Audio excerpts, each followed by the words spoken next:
Hello guys, RCSchim on the field for you, testing out 3 cams.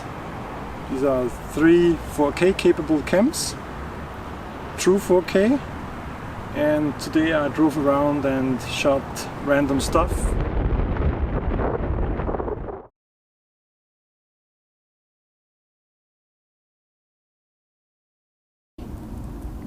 Super!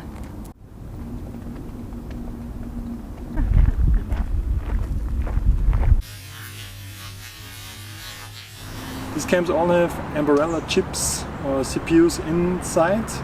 All 3 have similar capabilities. Price range is a bit different. Until now this was my reference camera. The Yi4k is a superb camera and it does true 4K. It has perfect quality, a great display, a great touch display on the back, good sound capabilities as well. And I actually think it's better than the GoPro Hero 5. There's already a new Yi4k Plus that's definitely better than the Hero 5. And on the other side I have the Foxeer Legend 3, which there will be a boxed version soon with the same hardware but different form factor. And this is the SJ7 Star, which this video is all about today. I want to show you how they differ in quality and what to consider. I'm up here near our castle in Glocknitz and I'll take some beautiful shots now for you, and you can decide whether or not these are good cams.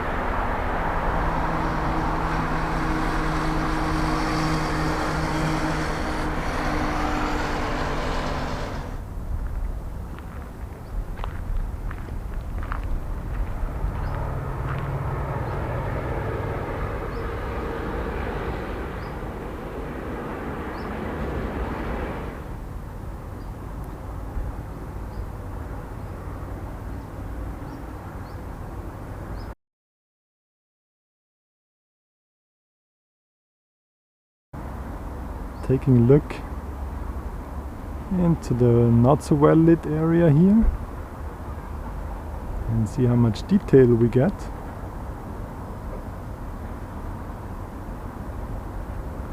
See another detail of my review, the electric bike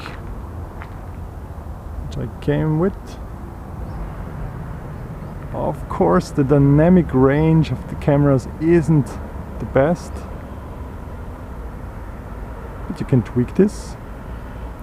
And usually I use the flat color profile on the Yi4k and do some color correction in post, but for this comparison I have it in the standard colors. I have everything to a medium sharpness and they're all in 4K 25 frames.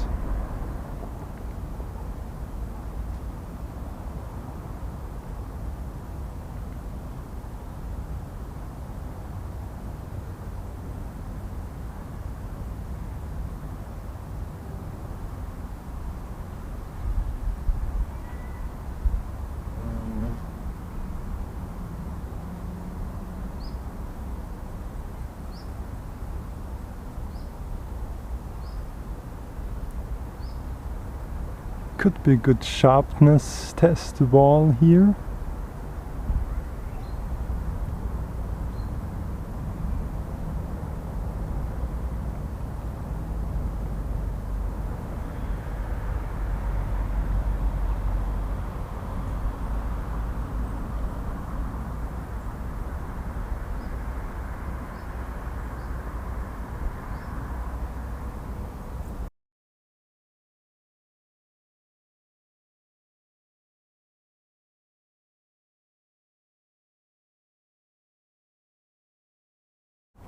Trying to walk smooth, have no gimbal, only electronic image stabilization and the stabilization of my arms.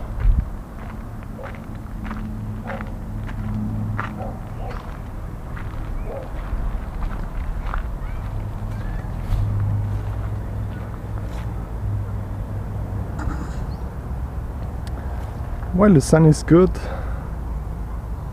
shows details on this gravel road here. Let's compare the sharpness.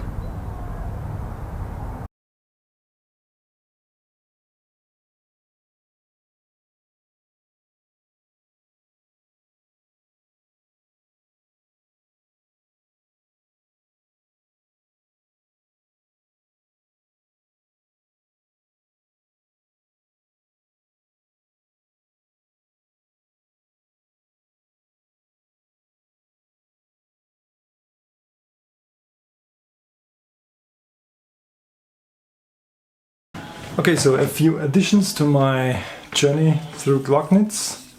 So I liked using this new stand I built here for the cams. I would have liked the SJCam to also have a tripod mount directly in the case as the Yi has. It makes it just a bit more convenient to mount. The build quality of the case itself is nice. The touch screen quality on the Yi definitely feels better.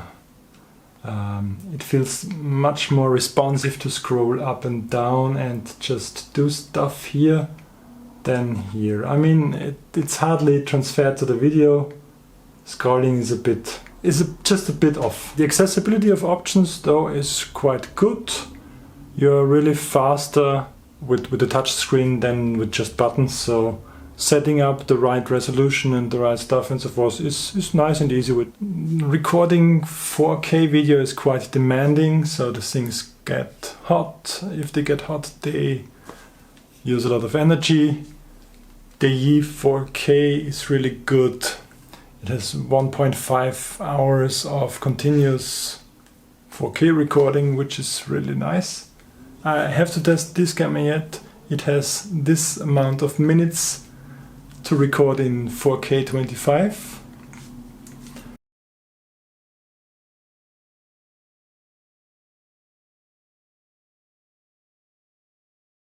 The build quality of the housing is quite nice. It has an aluminum frame, glass in the back and some rubber in the front.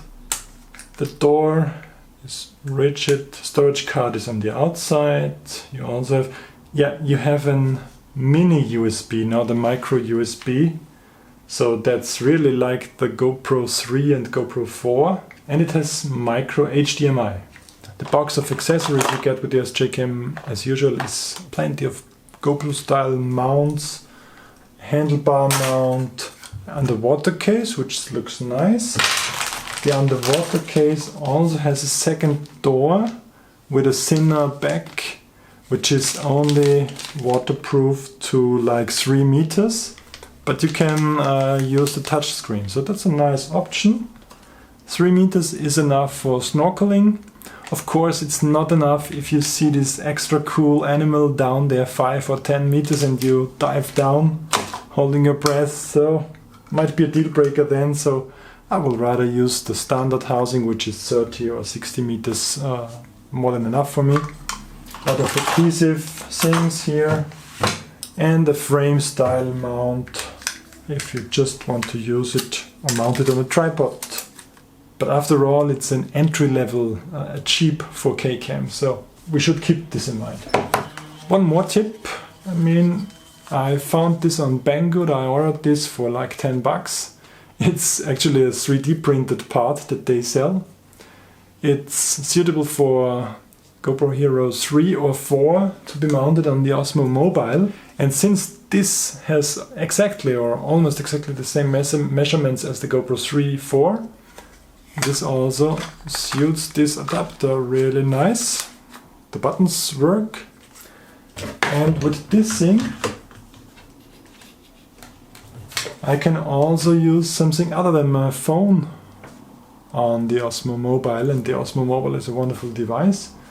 I show you a few nice shots now with this.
And of course this is much better than the electronic image stabilization this thing comes with.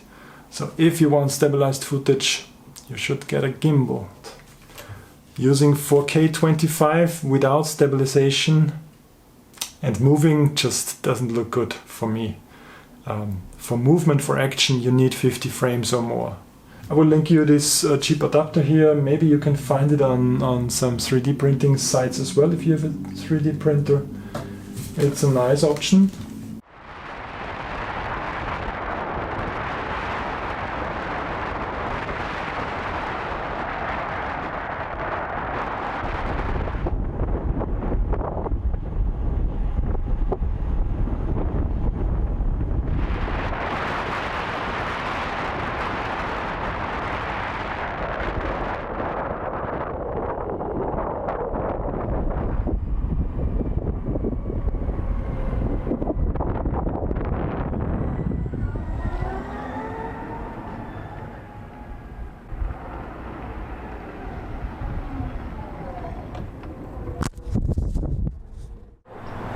Okay, I hope you like this review up here and out in the wild. I think it's better than in the hangar.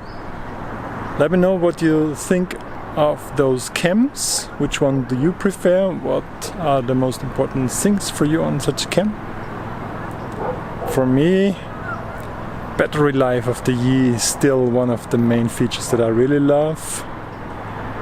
For flying, I like to use 2.5K with 50 frames and maybe stabilization. But as I've seen on the Foxeer 3, stabilization with planes makes it rather look weird, at least. The extra reserves of 50 frames and the higher resolution makes it nice to get really good footage for YouTube. Having too much of sharpness might even be a downside, because the YouTube codec can't cope with it. So it's better to have it medium sharp, so consider this.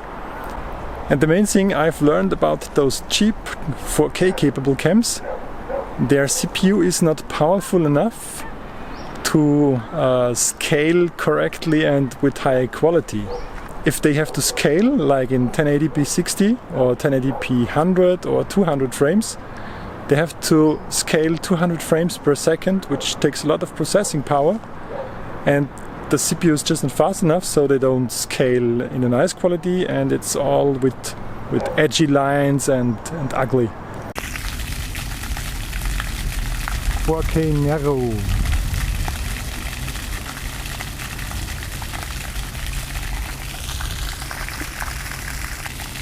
4K medium. 4K wide. 4K super view, 2160p 4x3, 2.7 4x3, 2.7K super view,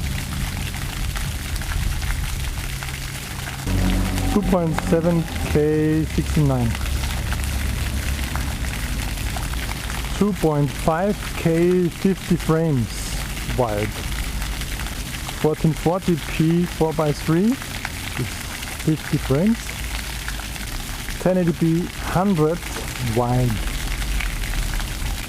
1080p 50 wide without gyro, 1080p 25 wide without gyro,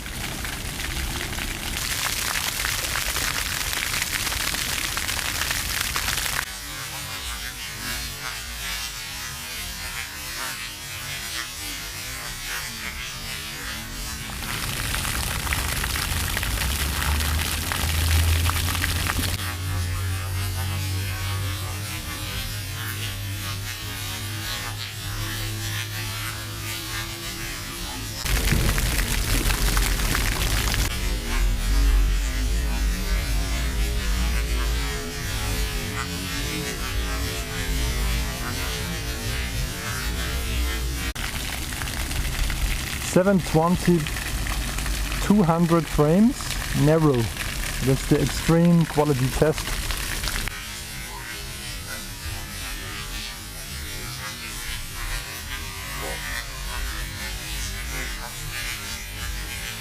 200 frames wide.